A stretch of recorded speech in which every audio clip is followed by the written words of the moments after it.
Assalamualaikum warahmatullahi wabarakatuh.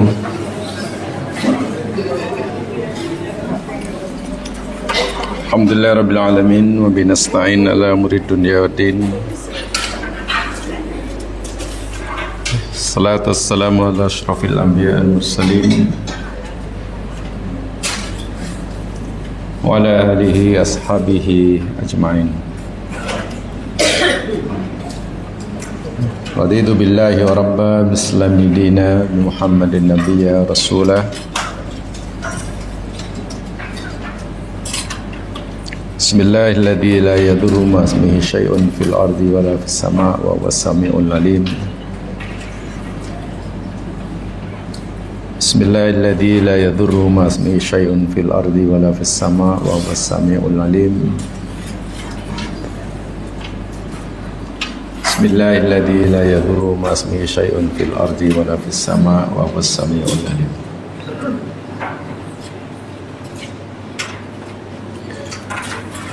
Bagi menzahirkan kesyukuran kita kepada Allah Subhanahu wa taala atas segala nikmat dan anugerahnya, mari kita lafazkan hamdalah. Alhamdulillahi rabbil alamin. Dan bagi menzahirkan kecintaan kita kepada Nabi Muhammad sallallahu alaihi wasallam, mari kita ucapkan salawat dan salam yang sempurna buat baginda.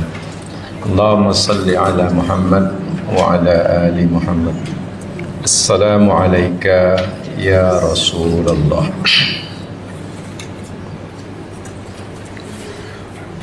Muslimin muslimat rahimakumullah. InsyaAllah kita akan teruskan siri kajian kita Suratul Kahfi. Dan kita telah mulakan kisah pertama daripada dalam surah Al-Kahfi, yakni Ashabul Kahfi. Bermula ayat ke-9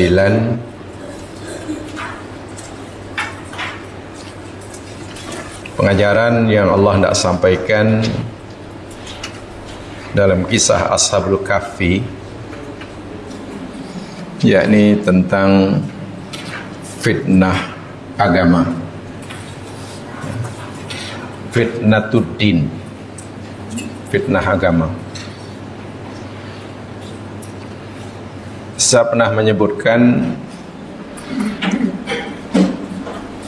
dan kita telah fahami sama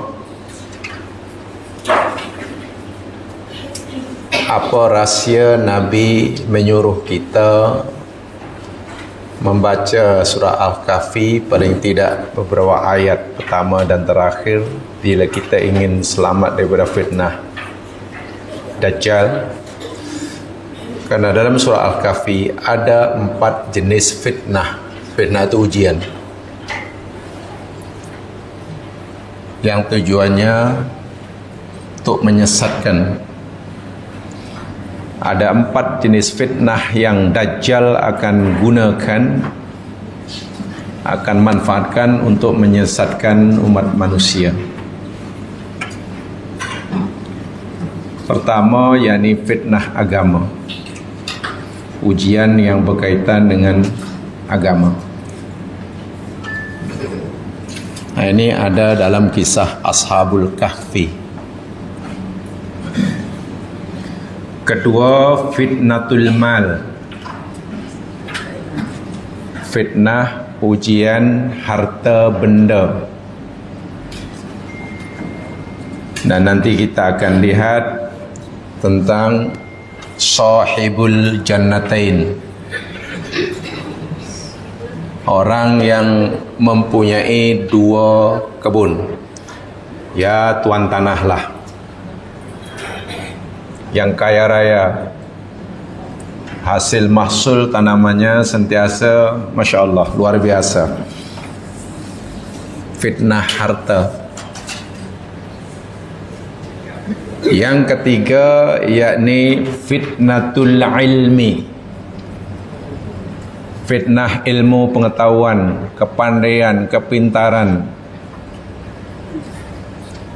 Dan ini Allah ceritakan dalam kisah Musa alaihissalam semasa berguru dengan Khadir. Dan yang terakhir yakni fitnatul mulki, fitnah kekuasaan, mulkun, kekuasaan. Dan ini diceritakan oleh Allah nanti kisah terakhir Zulqarnain. 4 perkara inilah yang dimanfaatkan oleh Dajjal untuk menyesatkan manusia. Fitnah agama, orang sesat, melalui fitnah agama, orang disesatkan melalui harta benda, orang sesat disesatkan melalui ilmu, pengetahuan, kepintaran, kepandaian, dan Dajjal boleh sesatkan pengaruh manusia melalui kekuasaan. Hati-hati pada 4 nikmat ini.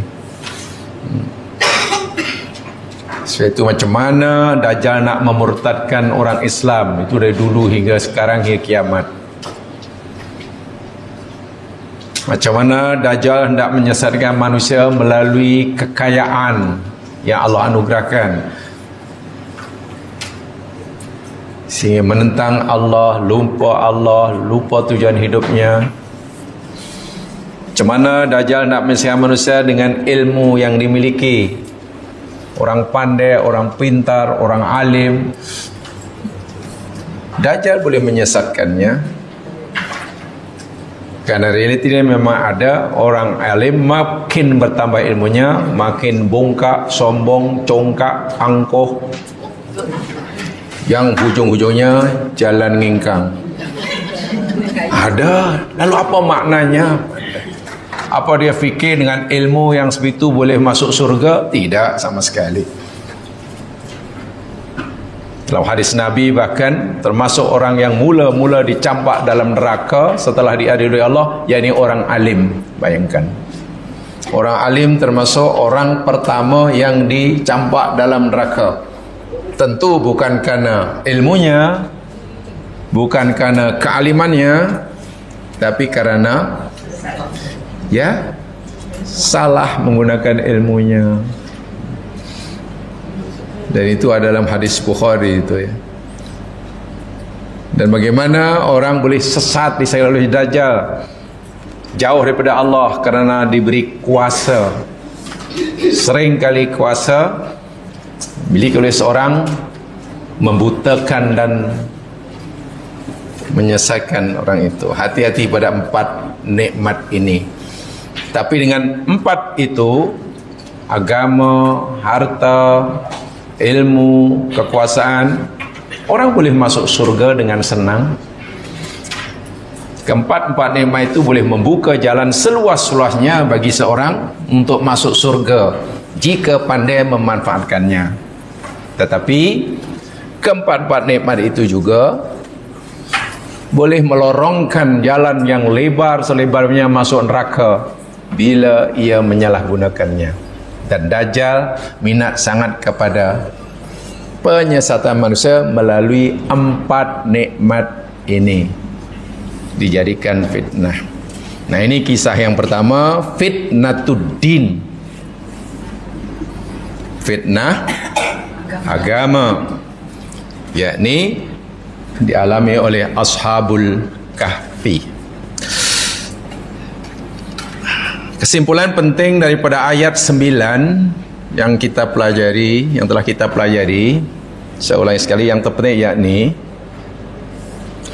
ayat ini teguran, saya ulangi sekali ya, bukan sekadar pemberitahuan tapi teguran kepada orang kafir, bahkan juga mungkin kepada seluruh manusia. Teguran Allah yakni, sebetulnya ayat-ayatku menunjukkan kekuasaan itu sangat banyak dan besar-besar, nyata belaka. Yang dengan ayat yang banyak itu, ya sepatutnya kamu dah mukmin kepada aku.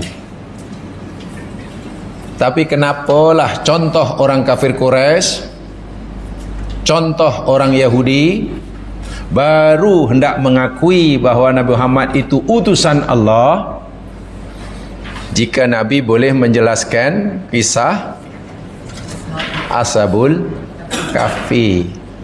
Jadi Allah kata dalam bahasa mudah, seakan-akanlah bagi kamu ni kisah Ashabul Kahfi, ada pemuda yang aku tidurkan 3 abad lebih, kamu fikir itu ayatku yang terbesar sehingga kamu jadikan syarat untuk kamu beriman kepada aku. Walhal banyak ayat-ayatku, kata Allah, yang jauh lebih dahsyat daripada peristiwa Ashabul Kahfi. Kenapa pula yang itu kamu anggap paling besar dan bahkan kamu jadikan syarat untuk kamu beriman kepada Allah? Kan begitu kan? Dan memang sangat viral. Yang dulu yang memviralkan Ashabul Kahfi ini pendeta-pendeta Yahudi yang sekalian. Orang kafir tak tahu. Kan dia pergi ke Yasrib, Madinah, tanya kepada rabi-rabi Yahudi.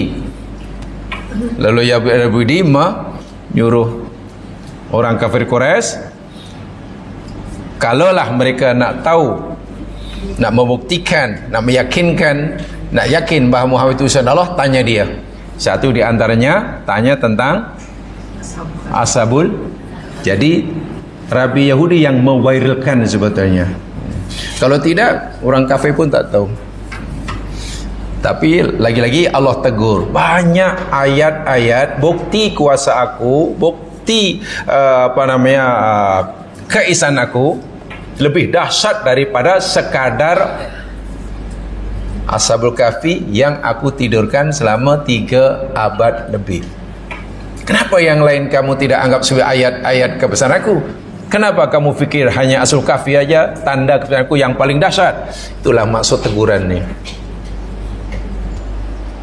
Jadi bukan Ashabul Kahfi peristiwa ini bukan sebagai tanda kuasa Allah, betul, ya, sebagai tanda kuasa Allah, tapi bukan yang terbesar, yang bukan yang terdahsyat, begitulah maksudnya. Sebab itu Allah kata am hasibta, adakah kamu sangka, kamu fikir Ashabul Kahfi dan Rakim itu ayat kami yang ajaban. Apa ya?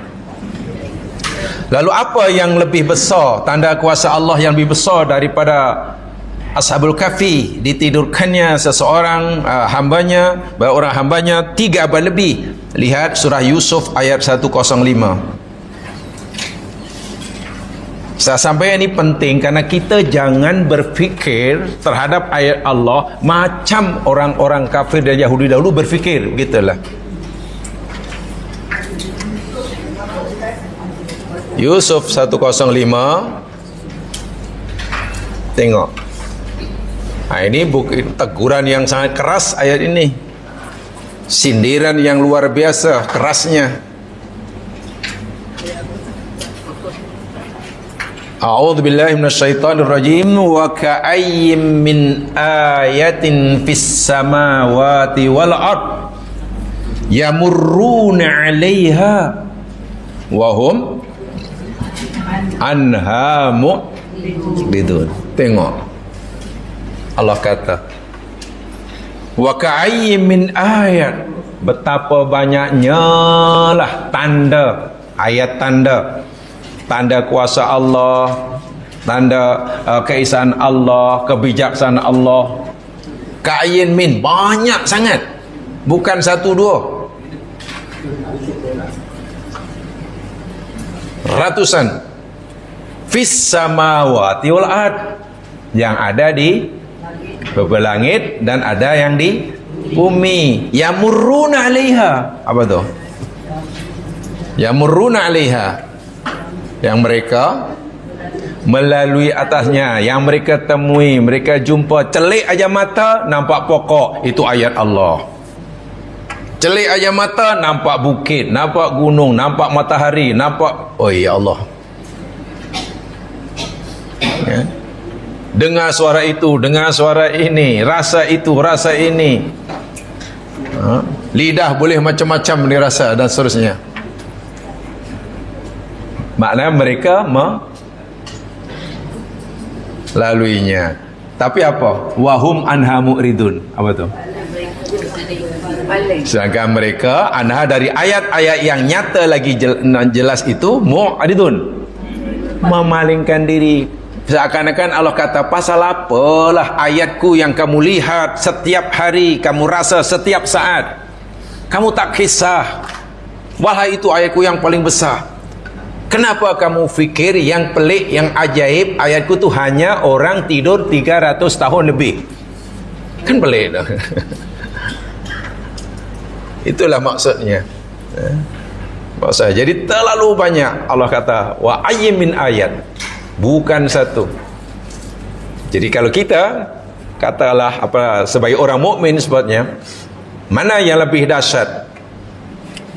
Ayat Allah bagi menurut kita, terciptanya bumi langit dan isinya, ataupun diturunkannya seseorang hambanya 3 abad lebih, atau dihidupkannya semula hambanya yang dah mati. Nabi Uzair itu meninggal, mati, Allah matikan 100 tahun, kemudian dihidupkan semula, kuasa Allah. Nabi Yunus ditelan di ikan, dalam perut ikan, ikan pula berenang dalam lautan, berapa minggu di sana, tak mati pun. Ayat Allah juga. Baik, kalau ikut ayat-ayat ini jamaskan, menurut kita apa sebenarnya mana yang lebih dahsyat sebagai orang mukmin, ya, sebagai orang mukmin yang sejati? Dibangkitkan, dihidupkan semula Uzair yang telah meninggal, tetap hidup Nabi Yunus walaupun ditelan di ikan, terbelahnya lautan dipukul oleh tongkat Musa, atau terciptanya bumi langit dan isinya yang paling dahsyat. Ini sebetulnya orang mukmin kena itu, dan kita mesti dapat melihat, mengakui, merasakan, iya, rupanya penciptaan bumi langit dan isinya lebih dahsyat daripada sekadar tongkat dipukul kan laut bukan maknanya terbelahnya laut dengan bumi itu tidak dahsyat. Dahsyat. Ini bukan cerita dahsyat tak dahsyat, ajaib atau tak ajaib. Ini cerita mana yang lebih hebat, mana yang lebih menunjukkan kuasa Allah. Itu orang mukmin yang sebenar itu begitu cara melihat ayat Allah. Yahudi tak macam itu. Mereka baru meyakini ayat Allah, kuasa Allah, bila melihat benda-benda yang tak biasa berlaku, atau mungkin hanya sekali berlaku. Mana ada orang tidur selama itu, ini betul-betul kuasa Allah lah, baru nampak kuasa Allah. Mana ada orang mati hidup semula, ini betul-betul kuasa Allah. Allah betul-betul Tuhan kuasanya, orang mati hidup semula. Tapi ketika ia merasakan pedasnya cili, tak rasa itu kuasa Allah. Pelik tak pelik? Ini maksud ayat ini. Dan Allah tegur. Jangan-jangan kita tidak merasakan bahawa bumi langit dan isinya, tumbuh-tumbuhan, itu sebagai ayat Allah yang dahsyat. Baru kita mengakui kuasa Allah nanti bila ada satu hari ada pisang buah rambutan. Wah, ini betul kuasa Allah nih, baru nampak. Selepas 70 tahun baru nampak kuasa Allah. Setelah melihat ada pisang berbuah rambutan. Sebab kalau pisang berbuah pisang rambutan, biasa, itu biasa. Hujan hari ini itu biasalah. Kenapa dia jadi biasa? Bahwa Allah tegur ini. Tengok berapa banyak ayat-ayatku yang aku letakkan di langit, di bumi. Setiap saat kamu melihatnya, yang kamu nampak, kamu melihat, kamu merasa, kamu mendengar, wahum anha mu'ridun. Kamu tetap masih tetap nak nampak. Memang tidak mudah jemaah sekalian untuk berinteraksi dengan Al-Quran seperti mana yang Quran suruh. Tidak mudah. Tidak mudah. Apa salah kita menganggap bahawa, saya kata, apa salah kita menganggap bahawa tongkat jadi ular, tongkat Musa jadi ular? Tidak salah, itu dahsyat. Betul, itu dahsyat. Itu kuasa Allah, betul. Yang Allah maukan tu, takkanlah hanya itu saja ayatku yang kamu nampak dan kamu anggap itu paling dahsyat. Ya contohlah jamaah sekalian ya. Kalau hari-hari atau setiap jam ada baby lahir, dia lahir setelah 9 bulan lahir, itu biasa atau luar biasa? Ya, biasa kan? Itu kuasa Allah atau bukan? Baby lahir kuasa Allah kan? Tapi karena dah biasa jadi tak terasa kan kekaguman kita. Sekarang bagaimana kalau baby lahir selepas 3 tahun dalam kandungan? Ini kuasa Allah nih, 3 tahun dalam kandungan. Lahir terus boleh jalan. Kita ini sering macam itulah cara berpikir kita. Dan itu yang Allah tegur. Kenapa kita baru nampak kuasa Allah bila benda yang berlaku itu tidak seperti biasanya? Atau jangan-jangan karena kita tak dapat melihat ayat Allah yang banyak karena ia dah biasa. Kalau begitu iman kita jadi imun lah. Kalau dah biasa tu tak ada rasa apa-apa lah katanya. Susah ya untuk beristirahat dengan Quran. Memang tidak mudah, tapi kena diusahakan. Ingat ini tegurannya. Tegurannya. Khasnya surah Yusuf ayat 10. Ingat betul tu. Berapa Allah kata betapa banyaknya lah ayat yang aku tunjukkan pada kamu manusia, di langit, di bumi, di darat, di laut, di meja makan, dalam tubuh badan kamu yang kamu rasa tapi mu'ridun. Kenapa kamu tak nampak ni? Kenapa tak nampak? Itu tadi contoh yang mudah ya. Jadi kalau durian, pokok durian, berbuah durian itu biasa, ayat Allah yang biasa. Tapi kalau pokok durian berbuah pisang, itu baru terus ramai orang sedekah, ramai orang wakaf, masjid penuh, wiridnya jadi panjang. Pasal ini tentu tanda kiamat ini. Kenapa ya tiba jadi begitu iman kita? Nah ini sebetulnya yang dahulu pernah dialami oleh orang kafir macam itulah dulu, Yahudi. Bagi mereka menjadikan Ashabul Kahfi ini menjadi syarat untuk mereka beriman. Untuk beriman. Dan itu pelik sekali ya. Bahawa mereka boleh bernafas setiap hari, boleh tidur, boleh jaga, boleh bercakap, boleh melihat. Itu ayat Allah yang tidak dapat dinafi. Tidak dinafi. Baik. Itu penting ya, tolong fahami ayat ini. Teguran. Ingat, ini ayat teguran. Bukan sekadar Allah nak memulakan cerita. Ya. Tentang cerita, tentang kronologi cerita Ashabul Kahfi, ya jamaah tolong cari sendiri ya. Itu saya tidak akan terangkan sana saja tu tak. Sebab kita tadaburnya bukan pada sejarahnya. Yang mana tentang bila ia berlaku, di mana ia berlaku, pada zaman siapa, nama-nama pemuda itu siapa, jamaah cari sendirilah itu. Terus terang itu jamaah sendiri. Mungkin jamaah telah mendengar di luar, alhamdulillah. Nah, yang itu cari sendiri ya. Namanya siapa, berlaku di mana, bila. Sebab tadabbur kita bukan tumpu pada kronologi sejarahnya, tapi lebih pada pengajaran di sebaliknya. Jadi itu saya beritahukan awal-awal ya. Sebab tentang nama itu betul tak betul, kalau kita tahu namanya pun kita tak beriman. Kalau kita tahu nama-nama Ashabul Kahfi itu, iman kita pun tidak akan menambahkan iman. Tak tahu pun tidak kurangi iman. Lalu untuk itu pun ulama berbeza pendapat. Ada yang bagi nama, nama dia si fulan-fulan, yang ini kata lain. Yang betul siapa ni? Ya pun tak tahu dah. Kalau saya ditanya, yang betul mana? Saya pun tak tahulah, sebab saya pun waktu itu belum hidup, jadi tak kenal, saya tak tahu. Kita ni sering lari begitulah.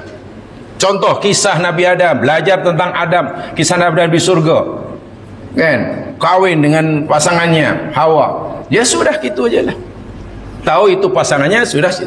Tak payah dicari lagi. dulu kawinnya walinya siapa ya, hasilnya siapa ya. Sebab kata orang yang kawin kan Allah sendiri yang kan, pasal apa nak korek-korek itu, gitulah. Akhirnya mesej penting dari kisah itu yang Allah nak sampaikan tak sampai pada kita, karena kita lebih kepada korek-korek itu. Bahkan ada yang merasa tak puas hati. Saya tak puas hati selagi saya belum tahu siapa wali sebenarnya Adam dulu. Mas kawinnya berapa?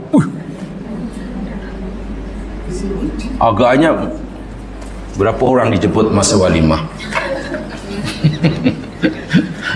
Saya pernah cerita dan itu kisah benar ya. Saya pernah ditanya macam tu ya mas sekalian, siapa walinya, siapa itu ni. Jadi karena peta ini bagi saya macam tak relevan sama sekali, tak ada kena dengan agama. Jadi saya ni kalau ditanya benda-benda yang tak ada kena, jawapan saya pun ya sesuka hati saya lah. Saya ditanya siapa dulu walinya, saya jawab minta maaf saya tak tahu karena waktu saya tak dijemput. Saya kata sudah, itu jawaban saya. Ya, tanyalah mana ada pendapat yang betul kalau tentang perkara yang Quran tak sebut. Dan itu berlaku di alam yang manusia kita pun belum wujud. Akhirnya kalau itu nanti kita tumpu pengajaran yang Allah nak sampaikan dalam kisah ini, lari dah, kita dah tak masuk dah. Baca kisah Nabi Sulaiman soal nama, kalau ditumpukan yang lain, akhirnya jadi kahwin atau tidak ya dengan Balqis. Dicarinya kahwinnya, belajar bersiri-siri. Mesej tentang surah An-Naml hilang sama sekali.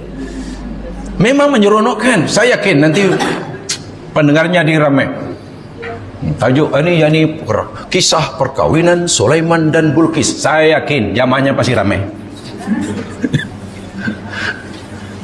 Ya itu tolong cari sendiri. Percaya kalau jumpa yang percaya pun silakan, tidak pun silakan. Tentang itu tadilah. Jadi mana berlaku, berapa orang dan guanya mana, nama-nama siapa dan apa. Baik. Bermula daripada ni ayat 10. إذ أوى الفتية إلى الكهف فقالوا ربنا آتنا من لدنك رحمة وهيئ لنا من أمرنا رشدا. Tatkala awa mencari perlindungan, awa berlindung atau mencari tempat berlindung.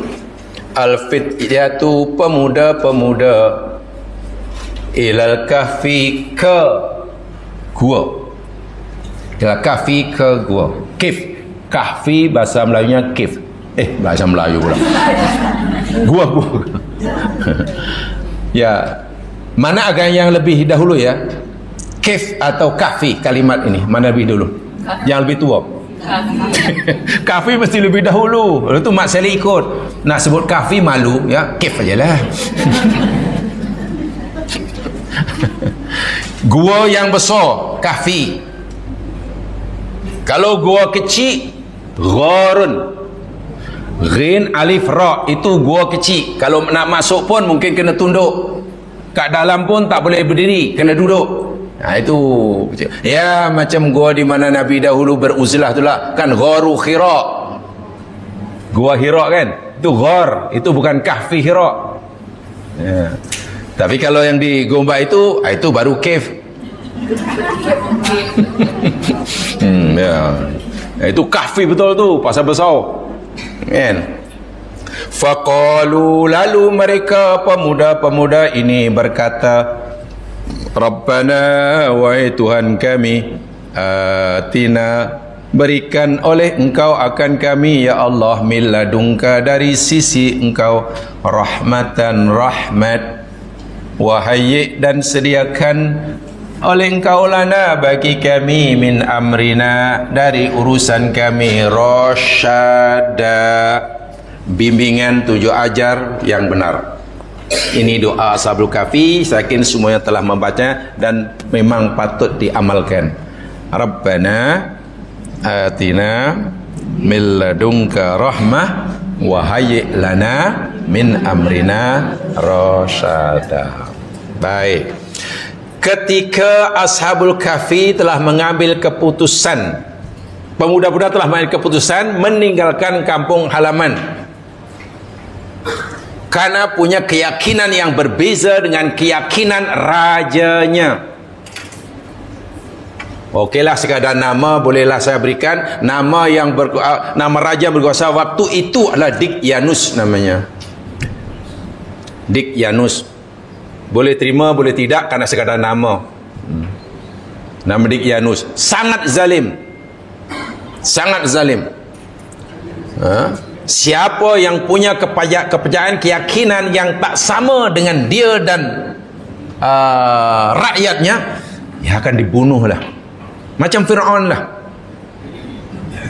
Siapa di antara rakyat Mesir yang tidak seiman dan seagama dengan Fir'aun akan dibunuh. Iaitu Musa dimusuhi. Jadi Ashabul Kahfi ini serba salah. Kalau kami terus ikutlah keyakinan raja dan negara, sesat nih. Mana orang boleh sembah patung, sembah itu. Tapi nak mengisytiharkan dirinya terang-terangan di hadapan mereka, ya akan ditangkap dan dibunuh. Akhirnya pemuda-pemuda ini bermusyawarah, ambil keputusan, kita mesti ambil keputusan tinggalkan kampung halaman, berpindah, berhijrah dari tanah airnya. Itu kampung halaman, tanah tumpah darah, semata-mata karena hendak menyelamatkan agama. Baik, di sini poinnya, di sini.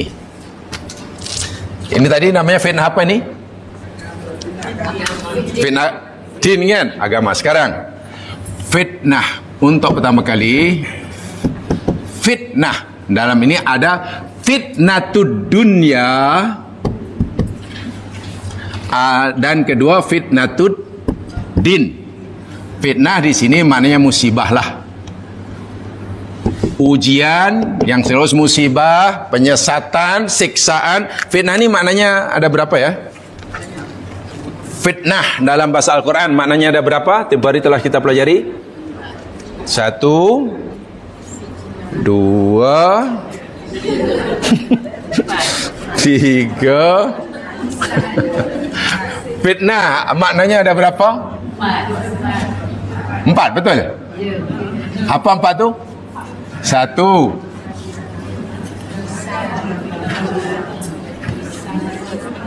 ujian. Fitnah ujian. Kan? Ujian untuk menguji, elok kata elok. Contohlah, Pro 2 sebelum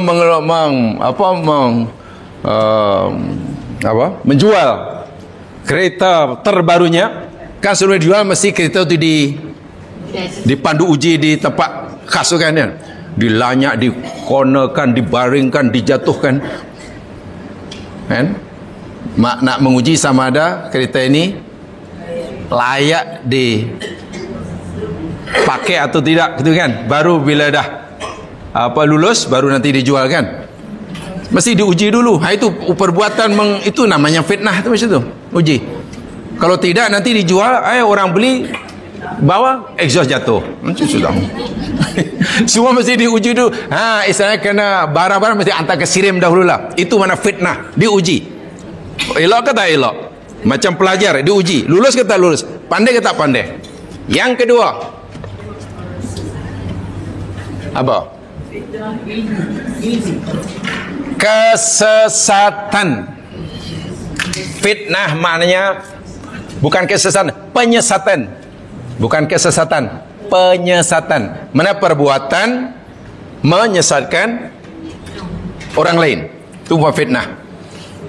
Jadi kalau ada orang kata, awak jangan fitnah dia, maksudnya apa? Awak jangan sesatkan dia. Ini fitnah dalam bahasa Arab, bahasa Quran ya, bukan fitnah bahasa Melayu. Minta maaf, bukan fitnah bahasa Melayu. Sebab fitnah bahasa Melayu maknanya berbeza sama sekali dengan fitnah bahasa Quran. Beza sama sekali. Kedua maknanya menyesatkan. Yang ketiga maknanya menyiksa, siksaan. Fitnah itu maknanya siksaan, menyiksa. Dan yang keempat maknanya membakar. Bakar. Bakar ke bako? Bako. Membako. Atau membakar. Ada emas seketul macam tu, atau perhiasan apa tu. Kalau kita nak mengetahui emas ni tulen ke tak tulen ke, campur ke tak campur, macam caranya untuk mengetahuinya? Bakar, direbus pula. Dibuat bubur dahulu. Mana-mana yang bukan emas, nanti akan jadi buih, dan yang pakai itu. Nah, perbuatan membakar emas untuk mengetahui ketulenannya, itu dalam bahasa Quran yang mana? Fitnah. Bakar tu macam itulah. 4 makna fitnah dalam Quran. Sementara fitnah dalam bahasa Melayu, apa maknanya? Fitnah maknanya apa deh? Menyalahkan orang. Ya, kalau bahasa Melayu namanya petenah. Nah, supaya berbeza, bahasa Quran fitnah, bahasa Melayu petenah. Kan fitnah maknanya ya buat reka-reka cerita kebohongan untuk menanya orang kan. Itu fitnah lah. Sekarang dalam Al-Quran ada ayat yang berbunyi al-fitnatu asyaddu minal qatli, al-fitnatu akbaru minal qatli. Terjemahan Melayunya, fitnah itu lebih dahsyat daripada pembunuhan. Apa makna fitnah di situ? Nah, di sinilah sering kali fitnah itu diartikan fitnah dalam bahasa Melayu. Itu sebenarnya kurang tepat. Ada tajuk ceramahnya fitnah, lalu dikutipnya ayat al-fitnatu asyaddu minal qatli. Tuan-tuan, hati-hati. Quran kata fitnah itu lebih dahsyat daripada. Ayat itu tak ada kena-mena dengan fitnah dalam bahasa Melayu. Ayat itu maknanya fitnah itu yakni menyesatkan orang itu lebih dahsyat daripada membunuhnya. Membunuh B, katakanlah dahsyat. Tapi mungkin B yang terbunuh dalam keadaan zalim itu masuk surga. Kan mati dibunuh, zalimi. Masuk neraka bila tak bertaubat. Tapi kalau menyesatkan B, macam mana? Masuk neraka, B yang disesatkan. Sebab itu menyesatkan orang lebih dahsyat daripada itu mana al-fitnatu asyaddu minal qatli. Adapun fitnah dalam bahasa Melayu, kalau nak cari dari dalam Quran, bukan itu. Dalilnya banyak, wailul likulli humazatil lumazah. Di situ malah dalilnya. Tapi pasalnya kita ini begini ya, dalam bahasa Melayu ada kalimat dalam bahasa Melayu, ada dalam bahasa Arab, bahasa Quran. Dalam Quran ada fitnatun, dalam bahasa Melayu ada. Lebih itu kita fikir maknanya sama, kalimatnya sama, spellingnya sama, tapi makna yang terkandung berbeza. So itu jangan terjemahkan fitnah dalam bahasa Al-Quran dengan fitnah dalam bahasa Melayu. Tak ada kena-mengena lah. Sebab itu kalau Melayunya sebutnya jangan fitnah, fitnah, supaya berbeza bunyi dia. Fitnah lain tu ya mas sekalian. Nah, jadi fitnah dalam bahasa Quran ini dia, ujian atau apa dan sebenarnya ya, musibah, ujian, musibah, apa tadi? Yang ketiga, siksaan. Ini apa ni? Okey. Sekarang dari 4 makna ini, fitnah di sini maknanya ujian atau musibah. Okey. Pilih yang 2 ini saja. Fitnah di sini maksudnya yakni ujian atau musibah. Ada dua. Satu, fitnah dunia, musibah dunia. Kedua, fitnah atau ujian musibah agama. Apa musibah dunia? Banyak. Sakit. Musibah dunia itu agaknya yang terkena apa ya? Yang jadi kalau kita diterima musibah dunia, maknanya Yang banjir. Mana kepentingan kita yang terjejas apa? Ya, mungkin kesehatan kan. Mana sakit, hilang barang. Kematian itu fitnah dunia atau agama? Mati. Dunia. Dipukul orang, di penjara, hilang beg,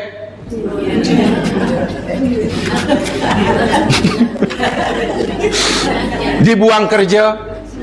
Ini fitnah dunia mah. Sekarang murtad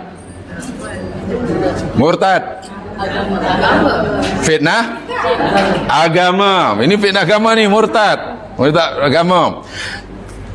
Tinggal perintah Allah, fitnah agama. Langgar larangan Allah, fitnah agama. Agak-agak ya mas kan, mana yang lebih dahsyat, yang lebih berat bagi kita? Fitnah duniakah atau fitnah agama? Fitnah.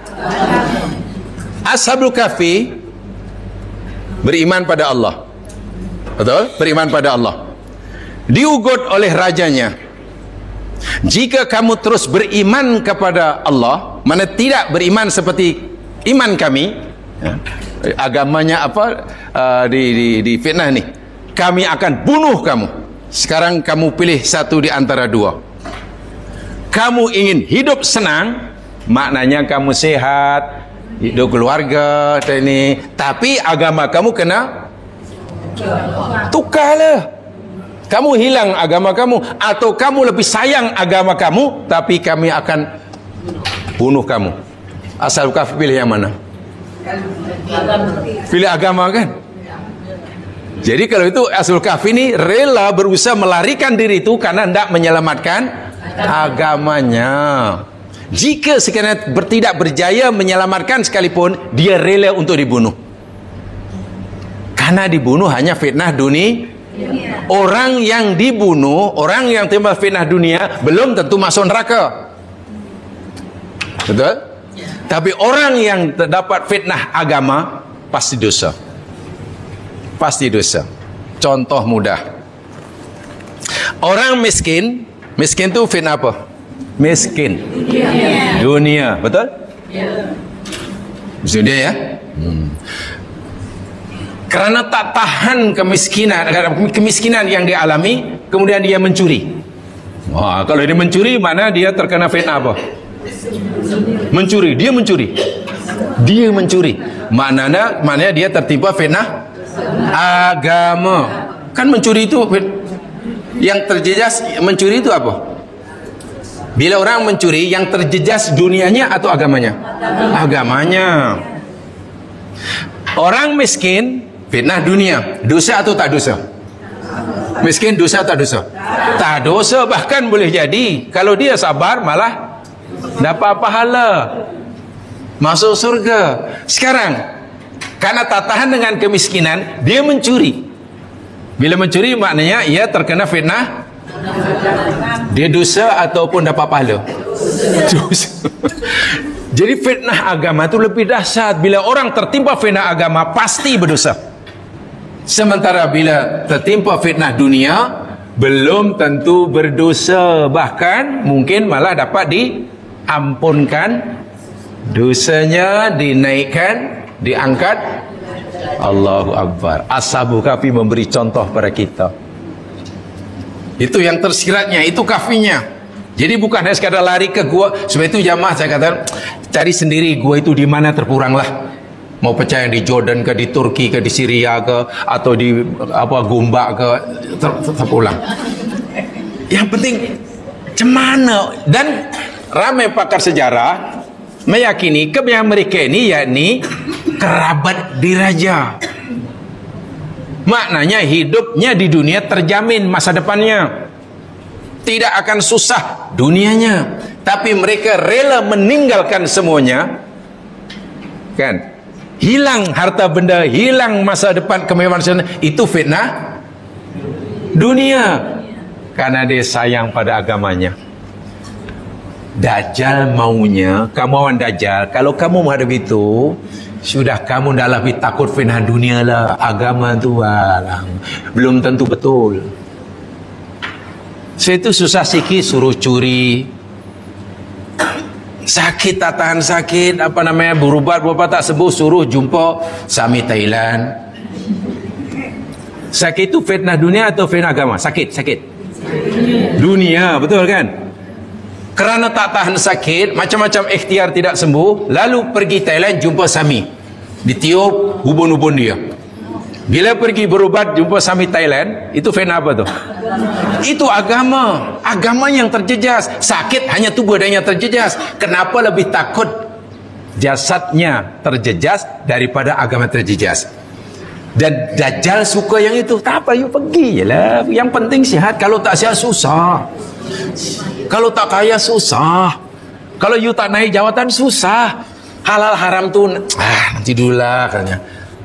Kita bukan malaikat. Itu kawan bagi dalil. Kita bukan malaikat Allahu Akbar walillahilham. Ingat, Dajjal cukup pandai. Karena memang dunia jauh lebih menarik.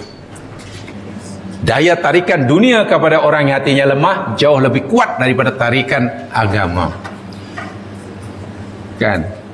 Rayuan surga mungkin tidak cukup kuat untuk merayu dia, karena kan belum nampak, tidak nampak. Tapi kalau rayuan surga dunia, banyak tu bila. Itu maksudnya. Fitnah dunia, fitnah agama. Hendaklah kita takut fitnah agama.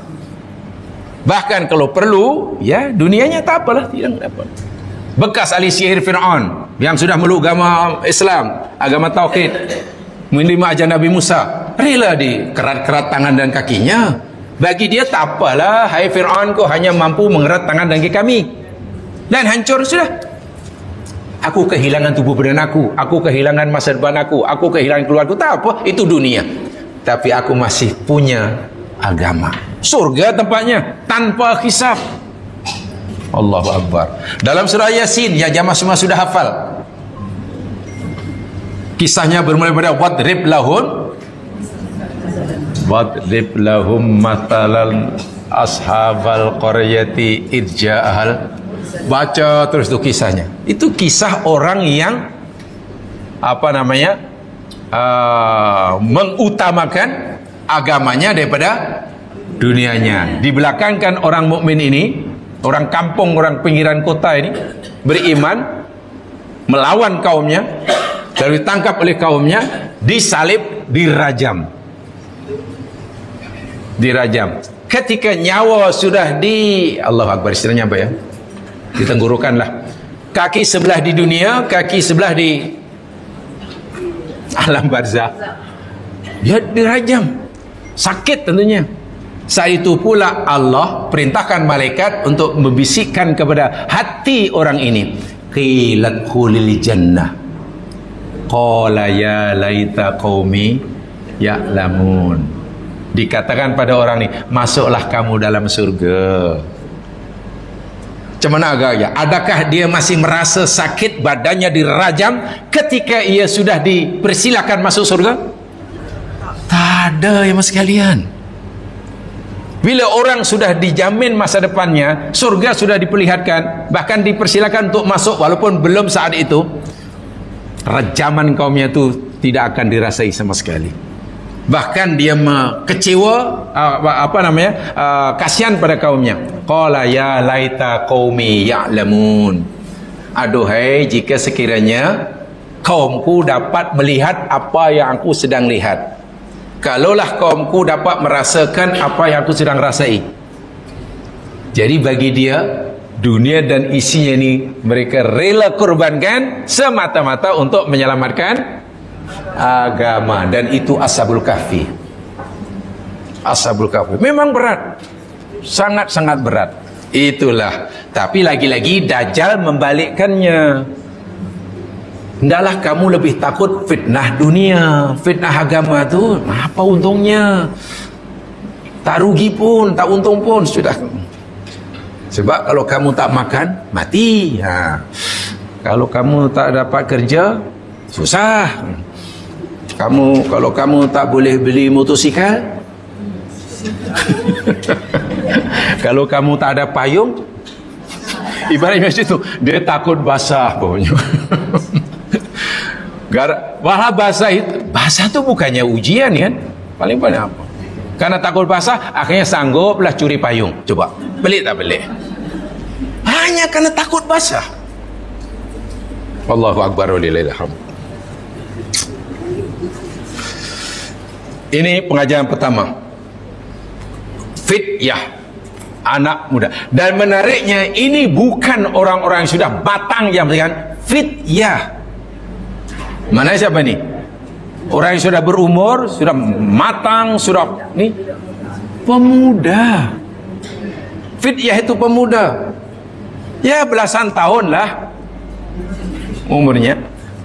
Dan tidak banyak ya jam sekali ya. Begini ya, ini dari segi bahasa. Kalau seorang fata, anak muda, pemuda. Kemudian ada jamak killah namanya. Jamak killah, yang ini jamak kathrah.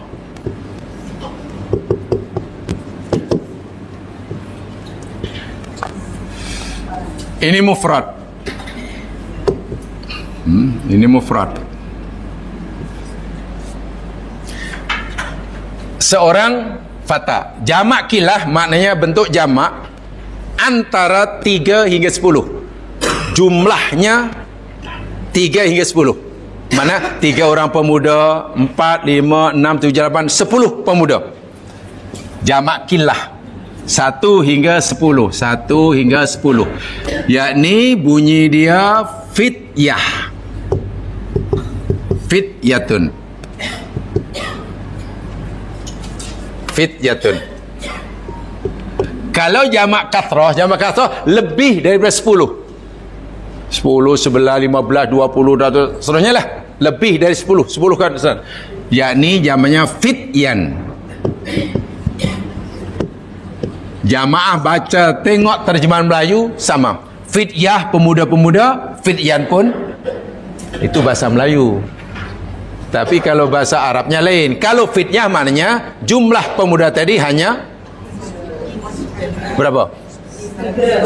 Antara 3 atau lebih 3 kurang 10. Kalau fityan, oh yalah lebih 10 lah. Lebih daripada 10. Seorang fata. Sekarang sobiyun. Apa makna sobiyun? Sobi baby. Sobiyun baby kan? Seorang bayi. Sobiyun. Kalau bayi itu katalah berapa orang bayi itu, budak tu ada 1, ada 6, ada 7, ada mana lebih 3 kurang 10. Apa bunyinya? Bunyinya ikut ini. Bunyinya ikut ini, bukan seperti ini. Ini kan short. Kalau fata jadi fityah, sobiyun jadi sibyatun. Sibyah maknanya ya jumlah baby itu antara 3 hingga boleh jadi 4, boleh jadi 5, boleh jadi 3, boleh jadi 9, macam itulah. Nah sekarang kalau lebih 10, baby itu berapa tu? Ada 15 sebenarnya. Macam mana? Bunyinya ikut ini. Kalau fata fityan, sabiyun, ya, sibyan. Betul? Sibyan. Kalau sibyan tu maknanya ramai lah. Katalah kalau kam sabiyan fil hujrah, katalah kam sabiyan fil hujrah, berapa orang baby dalam bilik itu? Oh, fihi sibyah. Oh, dalam ada sibyah maknanya kita. Oh, maknanya ya antara 3 hingga 10 lah. Kalau 7 kita boleh kata fi sibyah. Tapi kalau di situ ada 20, oh fi sibyan. Jadi itu pun kita dah boleh apa ya? Kalimat itu sendiri sudah menunjukkan apa tentang bilangan dia. Karena ini kilah itu kecil sikit. Kathrah itu contoh lagi, ya paling tidak 3 lah. Gulamun. Apa makna gulamun? Gulam. Gulam. Bukan gulam B itu yang kedai gulam B itu, bukan. Gulam itu al-waladus saghir. Kanak-kanak. Budak yang masih kanak-kanak, gulam lah. Ya katalah ya mungkin berapa tadika ke, atau berasa 2 tahun ke 5 tahun ke, itu dipanggil gulam. Gulam sehingga umur balik. Kanak-kanak hingga umur balik namanya gulam. Bila sudah tingkatan 2, tingkatan 5, masuk kolej tak panggil gulam, tak boleh lah panggil gulam. Gulam tu masih ya. Nah, ketika peniaga-peniaga lalu dekat dengan perigi buta, ambil air, kan, ambil dengan timba. Ketika timba di atas, tiba-tiba ada bergayut Yusuf di situ, kan? Yusuf bergayut, dan kerana begitu terkejut si yang ambil air ni, hadza gulam. Ya busyra, hadza gulam. Alangkah gembiranya. Ini adalah, kalau itu Yusuf waktu itu umurnya 18 atau 16? Ya masih kecil lah. Dari situ pun kita tahu. Kalau ada orang Yusuf waktu umurnya 15 tahun, salah. Dari mana salah? Allah kata gulam. Gulam itu sebelum balik, ya baru 8 ke 5 ke macam tu lah. Faham ya? Baik. Kalau budak itu, budak kecil tadi, lebih 3 kurang 10, macam mana? Bunyi kena sama, baris sama. Bawah. Ini acuan. Jadi gil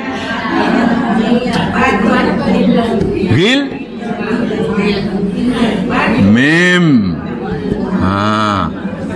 Ghilmah kan kena sama. Fityah, sibyah, ghilmah.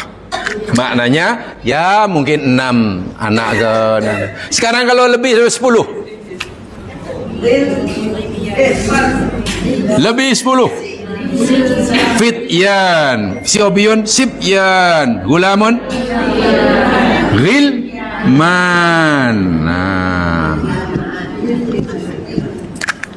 Begitulah bahasa Arab. Dan dalam Quran ada, kalimah ghilman ada dalam Quran. Wildan, waladun, zamannya wildan pun ada. So macam mana tu?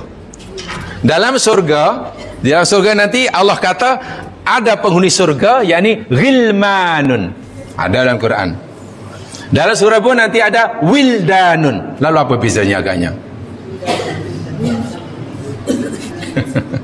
Nah itu kaitannya nantilah, bila sampai tafsir itulah saya tak akan jelaskan, bukan sekarang.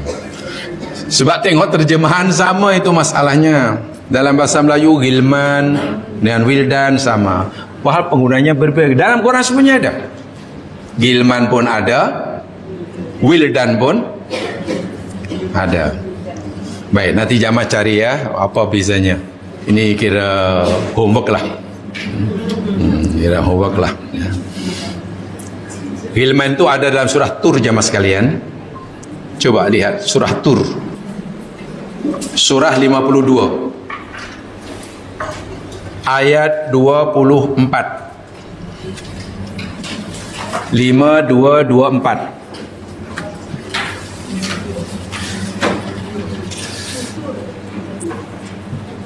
Surah Tur Sina ayat 24. Wa yatufu alaihim ghilmanun lahum ka'annahum lu'lu'um maknun. Apa terjemahnya? Wa yatufu alaihim, dan tawafa yatufu, tawaf, ya mengelilingi, tawaf alaihim, kata mereka penghuni surga. Nanti penghuni surga itu dikelilingi. Propose itu siapa yang buat tawaf itu ghilmanul lahum. Apa tu? Di situ apa makna ghilman? Nih ghilman tadi kan gulam kan apa kanak apa al-baladus shaghir ya. Kanak-kanak budak yang masih kecil belum balik lah. Jumlahnya berapa di surga ni ghilman? Ramai lah kan ghilman. Maknanya lebih 10, mungkin 1 juta, mungkin 2 bilion. Okey. Lahum bagi mereka, dan Allah gambarkan macam mana ghilman, anak-anak yang ni. Tak tahulah berpusing itu sebenarnya sambil melayan je mas sekalian, kerana dalam ayat sebelumnya cerita tentang melayan, ya. Ka'annahum lu'lu'um maknun. Apa? Seakan-akan, seolah-olah mereka itu seperti lu'lu' maknun yang disimpan. Mutiara yang disimpan, bukan muara yang di tepi jalan tu di kaki lima, bukan. Ada tersimpan. Kan kalau barang mahal mesti disimpan kan. Barang-barang nak jual yang harganya sangat mahal, hanya boleh tengok itu dari jauh, sentuh tak boleh. Kan letak dalam almari, almari berkunci, ambil kaca itu pun halis peluru. Ghilman itu maknanya apa? Kanak-kanak kan? Kanak-kanak yang belum balik. Okey, sekarang yang wildan, coba Jamal lihat apa maknanya. Wildanun.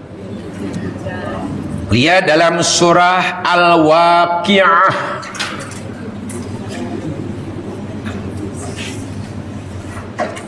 Surah yang ke-56 ayat 17. Ini kisahnya sama tu.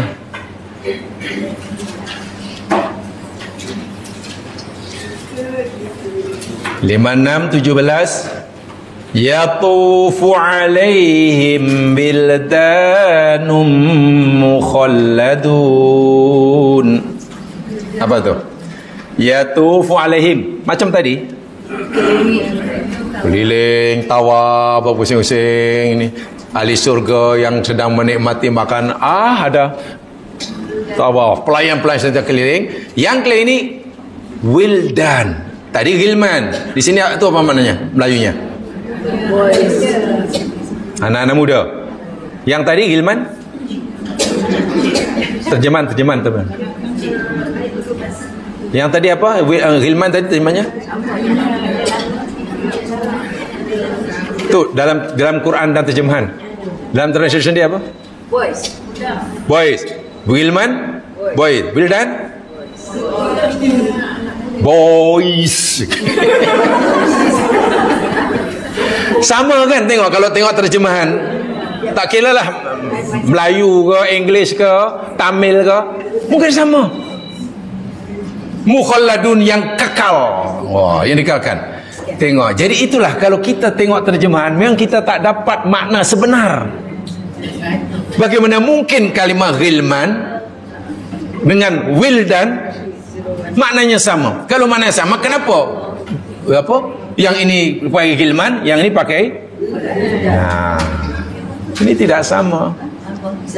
Ghilman itu tadi katakan yakni kanak-kanak kecil yang belum balik, sehingga budak ini ya itulah tak akan dewasa di surga, macam itulah umumnya. Sementara wildan ini merujuk kepada yakni kanak-kanak yang sentiasa muda, tapi tidak semestinya lepas balik pun tak layak panggil bidan, bukan. Remaja, tidak semestinya kanak-kanak masih kecil. Beza kedua, pada yang kedua, kalau ghilman semuanya lelaki, tak ada yang perempuan. Jadi jenis jantina ghilman, gulam itu merujuk pada jenis jan. Sementara wildan, waladun itu merujuk kepada jenis jan dan tina. Jadi jan pun boleh, tina pun boleh masuk. Waladun, betul kan? Apa kalau satu apa? Waladun kan? Waladun ini ada dua, ibnun pun masuk, bintun pun masuk. Itu bezanya.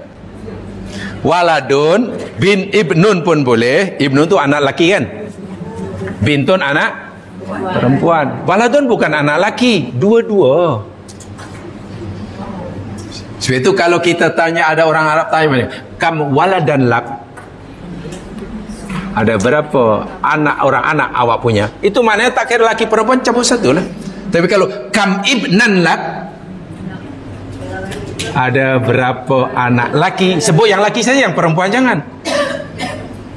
Beza ya. Jadi waladun bukan anak lelaki sahaja, tapi waladun jan dan tina.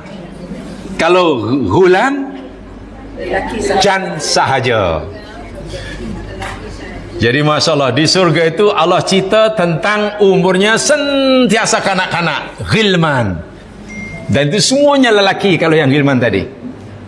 Sementara yang pelayan di surga bukan hanya laki saja, tapi juga ada perempuan. Sebab itu digunakan wildan. Dan berapa jumlahnya? Sangat banyak karena ia jamak kasroh.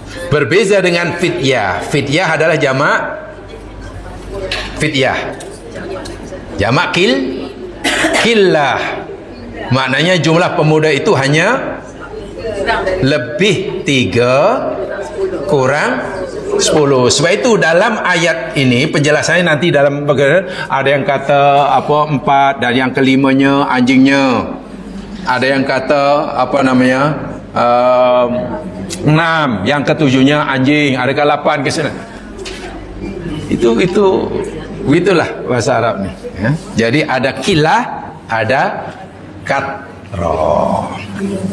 Ya, contoh syahrun lah. Syahrun apa namanya? Syahrun bulan. Apa jamaknya? Syahrun jamaknya syuhur. Ashur. Syuhur boleh, ashur boleh. Tapi beza. Kalau ashur maknanya kilah, kalau syuhur maknanya katroh. Sebab itu Allah kata tala arba'atu ashhurin. Idah perempuan yang mati oleh suaminya, yakni arba'atu ashhur wa asran, 4 bulan. Karena hanya 4 lebih 3 kurang 10 ashhur. Tapi kalau lebih 10 syuhur. Dalam 1 tahun ada 12 bulan, Allah kata syuhur. Begitu bahasa Arab nih. Jadi memang sangat cermat lah. Pemilihan kosakata dalam bahasa Arab ni sangat-sangat, dalam bahasa Al-Quran sangat cermat. Sehingga karena mungkin kita ni tidak tidak cukup vocab kan, jadi kita terjemahkan dengan bahasa yang ada lah. Tapi biasa seringkali kurang tepat. Ini jadi poin pertama, dia sejumlah pemuda, jumlahnya tidak lebih dari 10, lebih 3 kurang 10. Dan menurut pendapat kuat ikut Quran sini ada 8. Nanti belakang ada. Dan orang-orang ini, pemuda ini, yakni orang sangat kuat berpegang agama, takut musibah yang menimpanya, yakni menimpa agamanya. Dia rela ditimpa dengan musibah dunia. Sebab musibah dunia lebih ringan, lebih kecil, lebih remeh daripada musibah agama. Kematian musibah dunia. Meratapi kematian musibah agama. Meratap kepada kematian. Meratap. Musibah agama. Meratap itu ada hukumnya atau tidak? Baik, orang yang ditinggal mati oleh keluarganya, apa hukumnya? Wajib, sunnah, haram, makruh?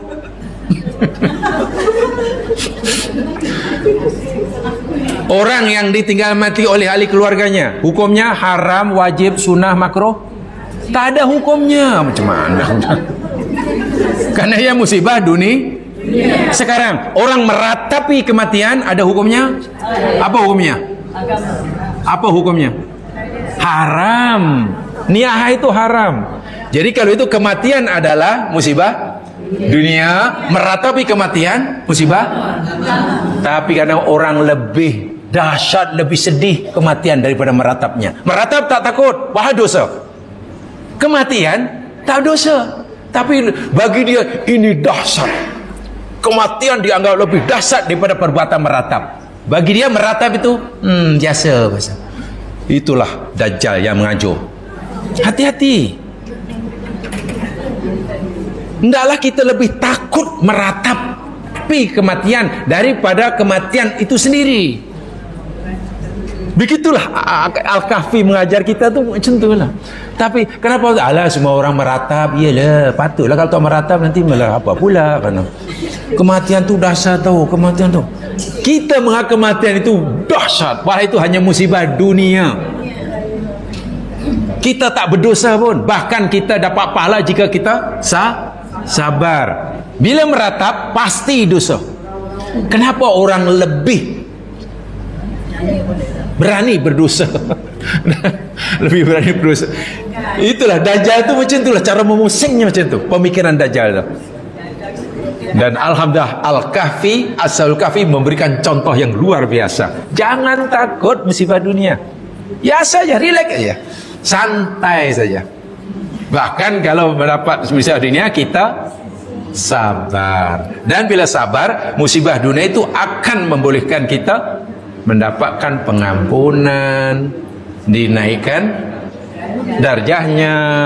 Tapi kalau musibah agama pasti dosa. Itulah meratapi kematian itu dosa. Yang terjejas bukan fizikal kita, tapi yang terjejas agama kita. Jadi kena fikir begitu. Kena fikir begitu. Ya, karena kita sudah belajar Al-Kahfi mesti mencontohinya. Karena ini bukan hanya kisah sejarah. Ingat, saya tidak meng-highlightkan, menumbuhkan pada kronologi sejarahnya, tapi pada pengajarannya, iktibarnya. Iktibarnya. Sehingga dia sanggup lari meninggalkan kemewahan dunia, karena ramai daripada Ashabul Kahfi ini kerabat diraja. Kehilangan jawatan apalah, tak jadi putra mahkota pun tak apalah, tak akan jadi raja muda pun tak apa, masa depan gelap gulita, tak makan apa tak apa, yang penting agamaku selamat. Sebab baginya musibah agama lebih berat, lebih dahsyat daripada musibah dunia. Bahkan jika nanti lari tak berjaya, selalu tak berjaya, dibunuh pun ya sudah, rela, tak ada masalah. Apalagi kalau kita melihat dari kacamata agama, bila dia lari katakanlah menyelamatkan agamanya dan tak berjaya menyelamatkan diri, tertangkap dan dibunuh, makna yang dibunuh ni Ashabul Kahfi kena terima kasihlah kepada yang membunuh. Terima kasih kamu membunuh aku, karena dengan kamu bunuh aku, mana kamu menyegerakan aku masuk surga. Sebab aku lama-lama hidup kan tak masuk surga. Orang yang menyelamatkan agama kan, dan rela mati, maknanya kematian yang dialami itu menyegerakan dia mendapatkan surga. Waduh, kalau itu bukan musibah, itu nikmat yang luar biasa. Itu yang diajarkan oleh Allah melalui Ashabul Kahfi ini. Sebab mereka ini orang mukmin, walaupun bukan umat Muhammad tapi orang mukmin. Ada pendapat berbezalah, ada yang kata mengikut ajaran yang agama Yahudi, mereka ini ada mengatakan mengikut ajaran Nabi Isa Nasrani. Ulama pasti berbeza, kalau dah sampai itu berbeza. Yang pasti mereka mukmin, itu ajalah. Sama ada mengikut ajaran Yahudi yang diajarkan oleh Nabi Musa, atau mengikut ajaran Nasrani yang diajarkan oleh Nabi Isa. Tentang itu ya secara pasti berbeza pendapat lah. Beda pendapat. Baik, tadi anak muda sudah. Kemudian awal saya kata tadi mencari tempat pelindungan. Ini penting juga. Jamaah sekalian, tempoh hari telah kita pelajari sama. Pengajaran kedua, dalam hidup ini jamaah sekalian, kita disuruh oleh Allah melakukan apa yang dipanggil al-kasbu atau al-iktisab. Al-iktisabu, satu al-iktisabu, yang kedua at-tawakkulu. Iktisab ini seperti mana ya al-ikhtiar lah kalau ya kita bahasa yang lain. Al-ikhtiar. Baik. Ashabul Kahfi ini agaknya jemaah sekalian mempunyai pandangan hidup, pegangan hidup, keyakinan yang betul atau yang salah? Keyakinan dia betul atau salah? Tujuan hidupnya betul atau salah? Pegangan hidupnya betul atau salah? Kalau itu mereka ini orang diridhoi oleh Allah atau dibenci? Diridhoi kan? Ya, bahasa mudah, kekasih Allah atau musuh Allah? Kekasih Allah. Kekasih Allah bahasa Arabnya apa? Istilah Al-Quran, kekasih Allah. Bukan bahasa Arab. Kalau bahasa Arab Habibullah. Disebut kasih mesti ingat Habib. Kekasih Allah dalam bahasa Al-Quran Waliullah. Waliullah itu maknanya kekasih Allah. Wali. Masalahnya ramai kita bila sebut wali itu terbayang orang boleh terbang. Itu masalahnya. Bila wali boleh terbang, bila wali boleh sekejap di sini pada masa di sana. Bila sebut wali dia makan tapi yang kenyang orang lain. Bukan. Waliullah laga itu mana kekasih Allah. Syaratnya hanya 2. Untuk jadi wali Allah syaratnya 2. Siapa yang lain dipanggil Allah, dipanggil waliullah? Quran kata hanya 2 syaratnya, iman dan bertakwa. Cukup. Ada ayatnya Al-Quran. Siapa yang beriman dan bertakwa, ia layak dipanggil waliullah. Kerana keimanan dan ketakwaan seseorang itu berbeza-beza, ada yang tinggi, ada yang rendah, ada yang kuat, ada yang lemah, maka tingkat kewaliannya pun berbeza-beza. Tapi setiap waliullah pasti Allah muliakan dia, pasti. Tidak mungkin Allah tidak memuliakan kekasihnya. Kemuliaan yang Allah berikan pada kekasihnya, waliullah namanya apa? Kemuliaan yang Allah berikan kepada waliullah, bahasa agama namanya apa? Karomah. Betul. Karena tingkat ketakwaan dan keimanan berbeza, maka tingkat kewaliannya pun berbeza-beza. Bila tingkat kewalian berbeza-beza, maka tingkat karomahnya pun begitulah. Jadi saya yakin jamaah sekalian semua waliullah karena mukmin dan bertakwa. Hanya setingkat apa? Wallahu a'lam. Makin ditingkatkan imannya, makin ditingkatkan ketakwanya, tingkat kewaliannya pun main. Jadi jangan terbayang bila sebut waliullah maknanya orang tak pernah tidur. Kalau tidur pun di pokok banyak. Itu bukan waliullah. Kadang rasa pelik. Semakin pakaiannya tak jelas, semakin hidupnya tak jelas. Pakaiannya ala kadar waliullah. Macam mana waliullah? Dia jelas-jelas orang tak solat. Waliullah tu nampak je tak solat, tapi haknya solat. Apa ke benda? Dia jelas tak solat, mandi pun tak pernah. Kamu nampak saja itu tak mandi. Nampak ya kamu tak nampak dia tak mampu nak mengurus kebersihan dirinya, rambut pun panjang. Itu yang kamu nampak, tapi hakikat dia. Lalu ramai orang mencari dia, cium tangan dia. Ini waliullah apa ke benda lah macam tu. Janganlah pelajari Al-Quran. Ada itu dalam Al-Quran ada. Siapa waliullah ada. Nah, nanti suruh pencara yang lain untuk bagi tajuk waliullah tu. Siapa waliullah yang sebenarnya? Yang sebenarnya. Sebab kasihan kadang orang awam tu pemikirannya lain. Quran ada tapi pemahamannya lain itulah. Ya. Jadi Ashabul Kahfi tak salah kita katakan mereka ni wali.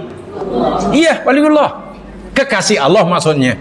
Kenapa? Imannya betul kan? Akidahnya betul. Allah ridha dia. Betul kan? Walaupun mereka dikasih Allah jemaah sekalian, bila nyawanya terancam, keselamatan dirinya terancam, agamanya terancam, dia tidak terus menyerahkan pada Allah. Dia tak akan kata, ya Allah, aku ni kekasihmu kan? Iya. Kau sayang aku kan? Iya. Imanku betul kan? Iya. Kalau terpulang padamu, ya Allah, terpulanglah. Aku selamat ke tidak? Terpulanglah. Aku serahkan. Tak boleh.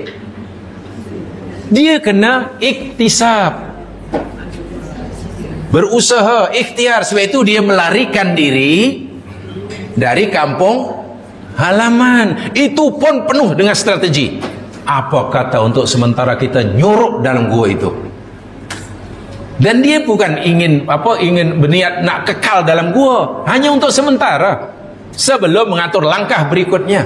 Itu adalah contoh ya, jangan mentang-mentang dirinya dah dekat dengan Allah lalu tak ikhtiar. Itu salah ben keliru.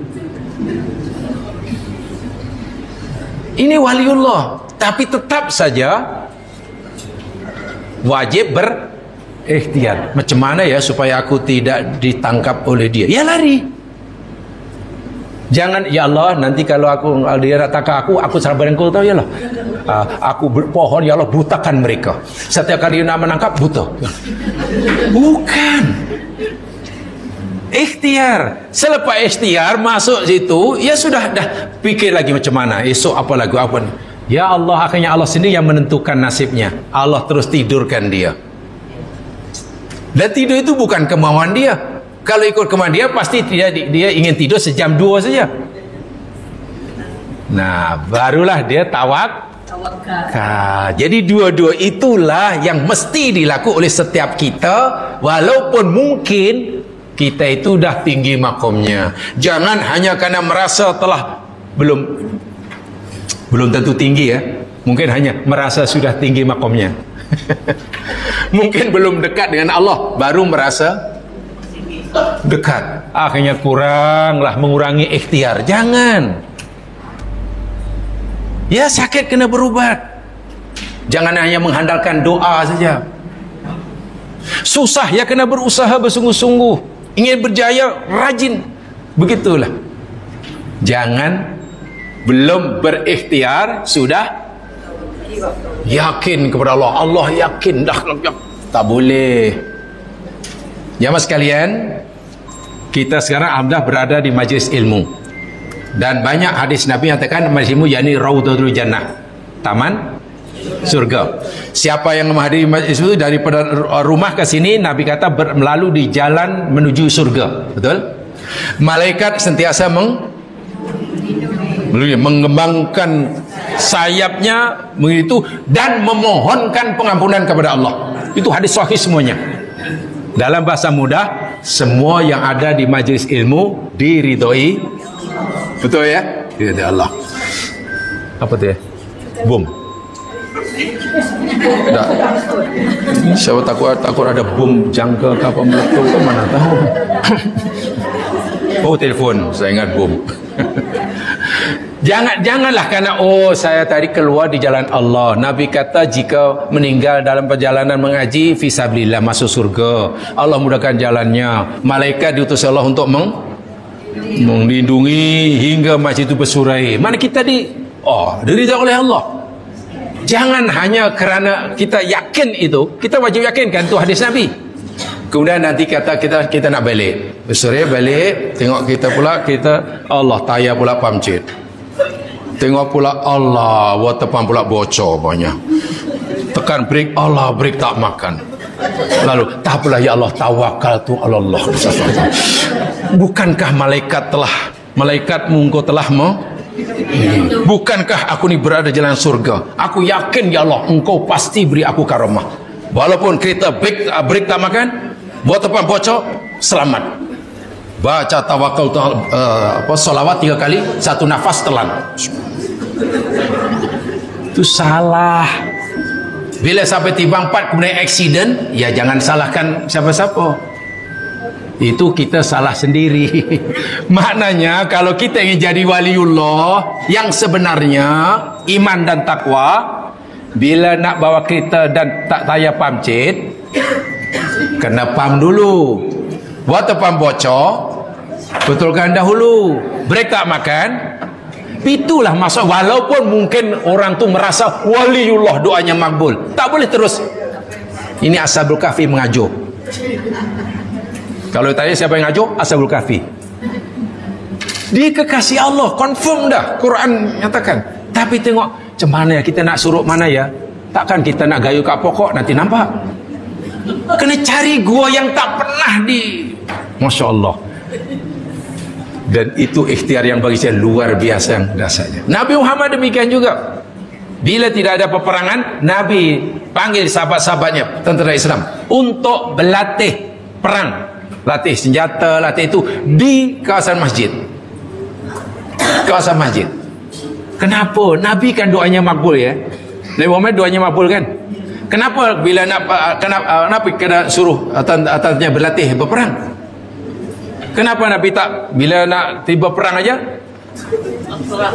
Allahumma ya Allah, pastikan mereka pandai bersilat ya Allah. Pastikan mereka pandai mana. Kan doanya makbul, kenapa tak? Atau wahai sahabatku, tak payah susah berlatih, nanti bila nak perang, nih ini ada air ni, aku dah bacakan doa pada Allah, you minum, nanti kamu jadi pemberani. Kenapa Nabi tak buat begitu? Wah, Nabi ni ya Allah, kekasih Allah yang paling disayangi, doanya makbul. Karena Nabi mau hidup yang ikut Quran itu mesti ikhtiar. Jadi ada ikhtiar campur tawak jadi satu. Jangan tinggalkan ikhtiar hanya mengandalkan tawakal. Atau janganlah kita ikhtiar saja tanpa tawakal. Tidak boleh, kedua-duanya ini mesti satu. Boleh dibezakan tapi tak boleh dipisahkan. Itu prinsipnya. Yang ajar siapa? Ashabul Kahfi. Mana ayatnya? Awa, kalimah awa. Apa mana awa? Awa mencari perlindungan. Tempat berlindung namanya ma'wa. Ma'wa tempat berlindung. Makna yang khusus kalau pelat Melayu ma'wa. Itu kalau pelat Melayu lah. Fa innal jannata hiyal ma'wa. Ya pasal memang kuat semangat kemelayuannya kan. Jadi baca Quran pun pelat Melayu. Wadduha wal-laili idza saja. Tempat berlindung. Itu jelas sekali Allah kata id ketika pada waktu awal itu jamaah sekalian perbuatan yang disengajakan. Jadi fityah tadi dengan sengaja meninggalkan kampung halaman mencari tempat, itulah namanya iktisab. Itu namanya ikhtiar. Allahu Akbar walillahil hamd. Dan pasti akan memilih tempat yang ia yakini selamat. Selamat daripada kejaran rajanya lah. Itu bagi saya fajar yang luar biasa dalam bab akidah, dalam bab ubudiyah. Ubudiyah. Ya. Kita tekankan yang aspek itu ya. Saya tidak tekankan dari segi guanya itu. Luasnya di mana apa gambarnya. Saya yakin jamaah sudah sampai ke tempat itu yang dipercaya gua Faikopi. Tak benar sih. Baik ya, itu mukadimah daripada ayat 10 baru sampai awal fityatu ilal kahfi. Sudah.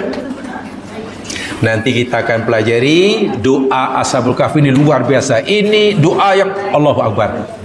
Banyak pengajaran yang boleh kita ambil daripada doa Ashabul Kahfi ini. Banyak pengajaran. Nah, banyak pengajaran. Di sini saya senaraikan ada 11 ke 12 kalau tidak salah. Saya berikan setelah kajian saya lah baca begini, saya simpulkan lebih kurang ada 11 ke 12 pengajaran daripada doa ini.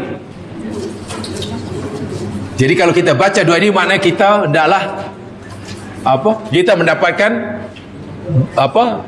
berbelas pengajaran daripadanya. Pengajarannya. Adapun kalimatnya lagi luar biasa. Di situ ada kalimat dalam doanya? Atina kan. Ada atina, ada Rabbana, ada atina, ada ladunka. Tahu ladunka? Ladunka apa maknanya? Sisi engkau kan? Kalau indika sisi engkau, ladunka. Nah tengok, indika sisi engkau, ladunka sisi engkau. Wah, maknanya beza jauh. Kalau tengok terjemahan sama. Rahmatan. Kenapa rahmatan bukan ar-rahmah? Dia bagi ada tan. Itu dari segi kalimatnya pun sudah penuh dengan makna. Belum lagi pengajaran yang boleh kita ambil dan kita jadikan pegangan doa Ashabul Kahfi ini. 12 yang saya sempat simpulkan lah daripada berbagai rujukan. Jadi ya minta maaf, ini yang kita akan pelajari. Kita setuju ya. Jadi kita pelajari lebih Seperti itu ya. Saya tidak tumbuhan pada sejarahnya. Sebab mana tahu zaman nanti, mau berapa tahun mau habis dah. Banyaklah. Kalau cepat pun boleh. Setiap kelas 10 ayat. Nanti dalam berapa ya habis. Ya siapa tahu kan ada biasanya satu surah hanya berapa kali selesai. Jadi 30 juzuk cukuplah 2 bulan siaplah. Lepas itu khatam. Majlis khataman buat bunga teluk. Jadi nampaknya lagi sekali ya? Lagi sekali kan? Ya, insyaAllah lagi sekali. Ya, kalau tidak sampai habis ya tak apalah, kita manfaat sekali. Minggu depan insyaAllah mudah-mudahan kita ditentukan semula oleh Allah SWT.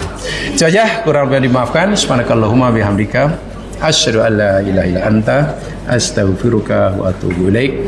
A'udzu billahi minasyaitonir rajim. Wal 'ashr innal insana lafi khusr illa alladziina aamanu wa 'amilus shalihat wa tawassaw bil haqq wa tawassaw bis sabr. Assalamualaikum warahmatullahi wabarakatuh.